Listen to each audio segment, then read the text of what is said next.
Muito bem, vamos continuar agora falando dos fenômenos alterativos da inflamação. Os fenômenos alterativos, é importante que a gente entenda, eles se caracterizam pela lesão tecidual, ou seja, pela degeneração, pela necrose. E essa lesão tecidual, essa degeneração, essa necrose, ela pode ser causada pelo agente agressor ou pelo próprio processo inflamatório. É importante que a gente entenda que quando o fenômeno alterativo, quando a lesão tecidual é causada pelo agente agressor, o fenômeno alterativo ocorre juntamente com o irritativo.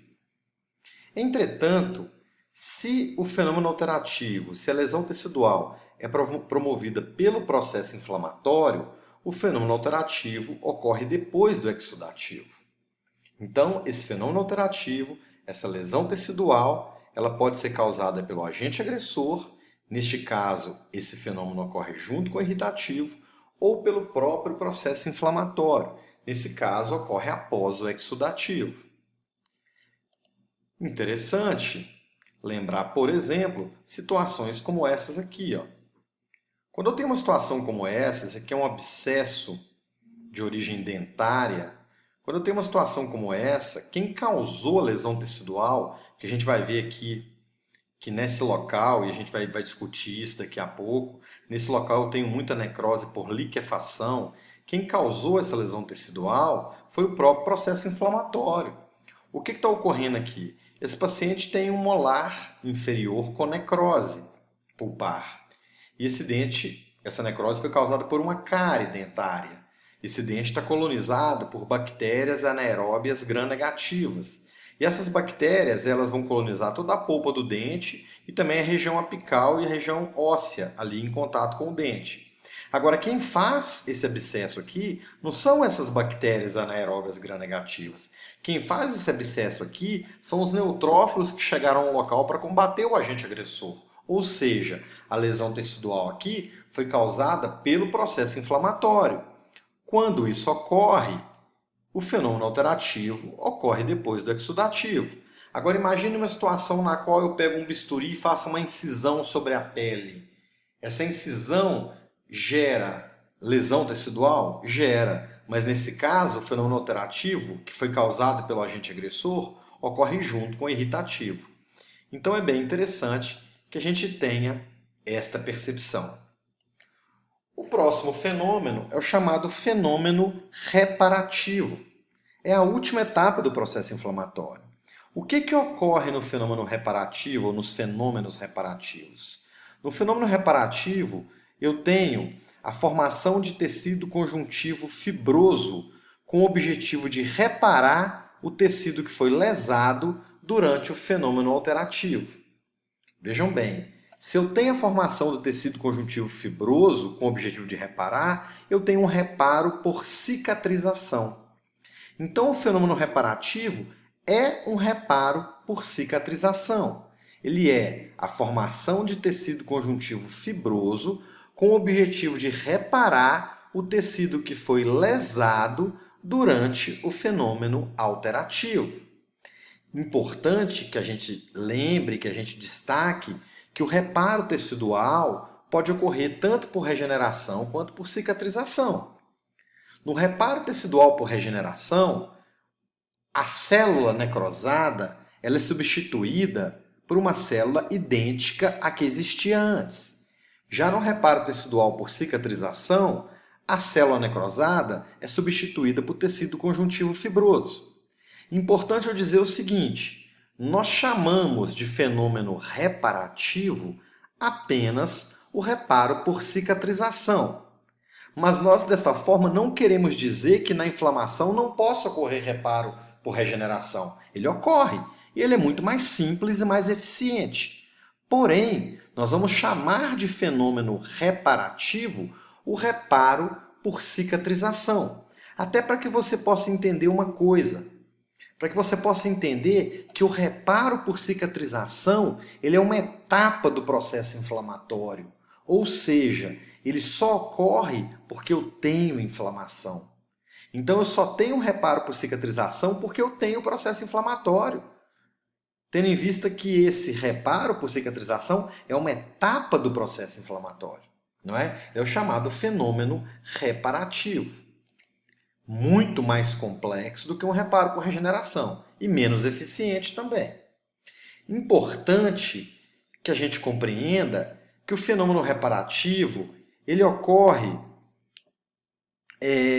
associado a dois outros fenômenos, não é? Para que eu tenha o fenômeno reparativo, eu tenho que ter um processo de fibroplasia e eu também tenho que ter um processo de angiogênese.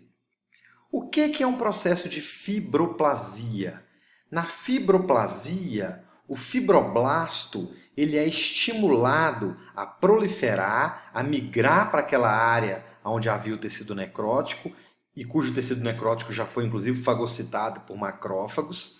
Mas o fibroblasto ele é estimulado a proliferar, a migrar e a produzir matriz extracelular, cujo principal constituinte é o colágeno.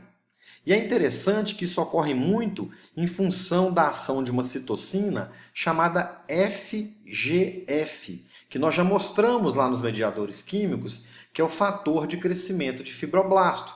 Olha que interessante. Então, o macrófago, que é uma célula que vai ser o maestro desse processo de reparo por cicatrização, o macrófago, ele secreta a citocina FGF, fator de crescimento de fibroblasto. Essa citocina atua sobre o fibroblasto, que está ali fora da área que foi necrosada, não é? Esse fibroblasto prolifera, migra para aquela área que estava anteriormente necrosada e ali ele começa a produzir matriz extracelular.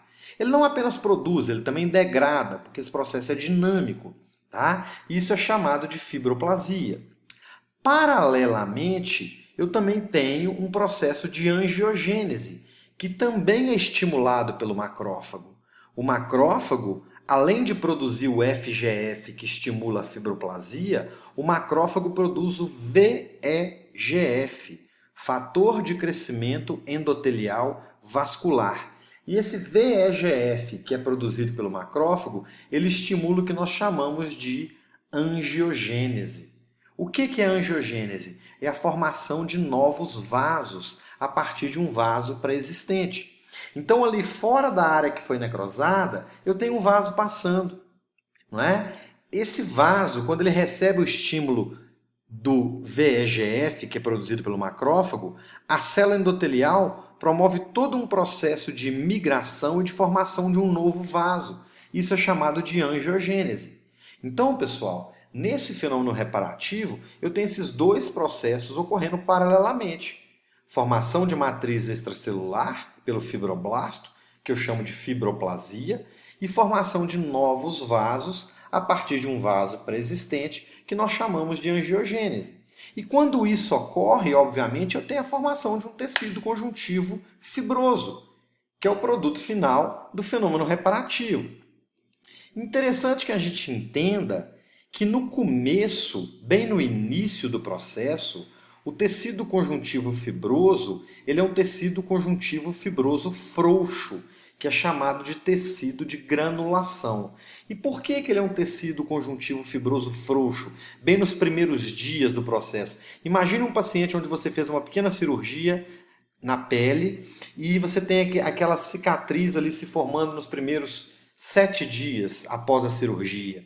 Aquele tecido que se forma ali é um chamado tecido de granulação. É um tecido conjuntivo fibroso, frouxo. E por que ele é frouxo? Porque ele é rico em colágeno 3, que é um colágeno mais delicado, e os seus vasos ainda são vasos imaturos, que permitem muita saída de edema. Então eu tenho ali um tecido conjuntivo fibroso frouxo, chamado de tecido de granulação. Com o tempo, esse colágeno 3 ele vai sendo degradado, vai sendo substituído cada vez mais por colágeno 1, que é um colágeno mais espesso, tá? O colágeno 3 é um colágeno delicado. Com o tempo esse colágeno vai sendo degradado, porque o próprio fibroblasto que produz colágeno degrada colágeno. Então, com o tempo esse colágeno vai sendo degradado, vai sendo substituído por um colágeno tipo 1, que é um colágeno mais robusto. Aqui já tinha colágeno 1, mas tinha muito colágeno 3. À medida em que esse colágeno 3 vai sendo substituído por colágeno 1, que é um colágeno mais espesso, mais robusto, e na medida em que os vasos vão ficando maduros e eu tenho menos edema, esse tecido, que era um tecido conjuntivo fibroso frouxo, passa a ser um tecido conjuntivo fibroso denso, que nós chamamos de cicatriz fibrosa, que todo mundo deve ter alguma, não é? Aquela cicatriz cutânea, por exemplo, que foi formada ali alguns meses, anos após, né? O incidente que levou à formação da cicatriz, né? Alguns meses depois você já tem um tecido conjuntivo fibroso denso ali. Isso é chamado de cicatriz fibrosa, tá? Então, muito importante que a gente compreenda esse processo. Para a gente poder encerrar, lembrando então que nós estamos encerrando essa etapa de conhecimento dos fenômenos da inflamação, ou seja, das etapas do processo inflamatório, né? Que são os fenômenos irritativos, vasculares, exudativos, alterativos e reparativos. Apenas para que a gente possa relembrar.